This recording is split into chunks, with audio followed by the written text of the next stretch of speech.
அனைவருக்கும் வணக்கம். நான் பிரபாகர் ஜோதிடர். ஓம் சிவாய நமக. சிவசக்தி திருச்சிற்றம்பலம். இன்று பிறந்த நாள் காணும் அனைவருக்கும் வாழ்த்துக்கள். இறைவனுடைய அருள் பரிபூர்ணமாக உங்களுக்கு கிடைக்கட்டும். உங்களுடைய மனம் எதை எண்ணி ஆசைப்படுகிறதோ அந்த ஆசை நிறைவேறட்டும் என்று எம்பெருமான் சிவபெருமானிடம் அடியேன் வேண்டிக் கொள்கிறேன். இப்போ நான் என்ன சொல்ல போறேன்னா, ஒரு ஜாதகத்தில் செவ்வாய் தரும் பலனை பற்றி தான் சொல்ல போகிறேன். கருத்தில் கொள்ளுங்க. இப்போ செவ்வாய்னாவே பயப்படுவாங்க. நல்லா தெரிஞ்சுங்க, செவ்வாய்னா ஜாதகர் நம்ம தான். அதனால தான் அந்த செவ்வாய் பாதிப்பு இரத்த சம்பந்தம் ஏற்பட்டு செவ்வாய் ஜாதக கட்டத்தில் தோஷத்தில் அமரக்கூட அந்த ஜாதகருக்கு பாதிப்பு ஏற்படுது. அதுலேயும் சில நன்மைகளும் இருக்கும், கருத்தில் கொள்ளுங்க. இப்போ ஒரு ஜாதகர் ஆணாக இருந்தாலும் பெண்ணாக இருந்தாலும் பிறந்த ஜாதகத்தில் இருக்கும் செவ்வாய்க்கு 4 கோச்சார செவ்வாய் வரும்போது, கோச்சாரனா இன்றைய நாள் ராசி கட்டத்தில் பார்த்தீங்கன்னா அதுதான் கோச்சாரம், கருத்தில் கொள்ளுங்க.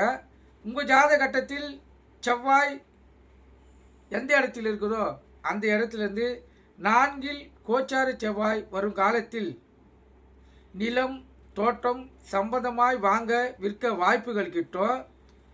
அதேபோல் அதிக செல்வாக்கு ஏற்படும். மதிப்பு மிக்க மகிழ்ச்சிகரமான வாழ்க்கையும் அந்த செவ்வாய் ஏற்படுத்தும். அந்த வாய்ப்பு அந்த செவ்வாய் 5ஆம் இடம் செல்லும் வரை கிட்டும், கருத்தில் கொள்ளுங்க. 4ஆம் இடத்திலிருந்து 5ஆம் இடம் செல்லும் வரை கிட்டும்.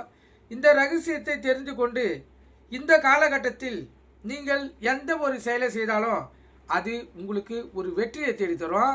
இப்போ எடுத்துக்காட்டுக்கு நிலம் தோட்டம் வாங்க விற்க முயற்சி செய்கிறீங்க. உங்களால் ஒரு தோட்டத்தை விற்க முடியல, ஒரு இடத்த விற்க முடியலன்னா இந்த காலகட்டத்தை பயன்படுத்தினா, அதாவது உங்கள் ராசி கட்டத்தில் செவ்வாய் எங்கே இருக்கிறதோ அங்கிருந்து 4ஆம் இடத்தில் கோச்சாரப்படி செவ்வாய் வரும்போது நீங்கள் முயற்சித்தா 100% உங்களுடைய கோரிக்கைகள் நிறைவேற்றப்படும்.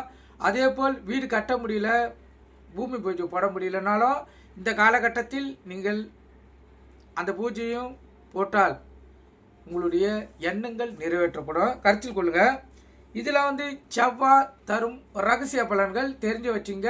வாழ்க்கையில் என்றாவது ஒரு நாள் பயன்படும், கருத்து கொண்டு பயன்படுங்க. நன்றி, வணக்கம், வாழ்க வளமுடன்.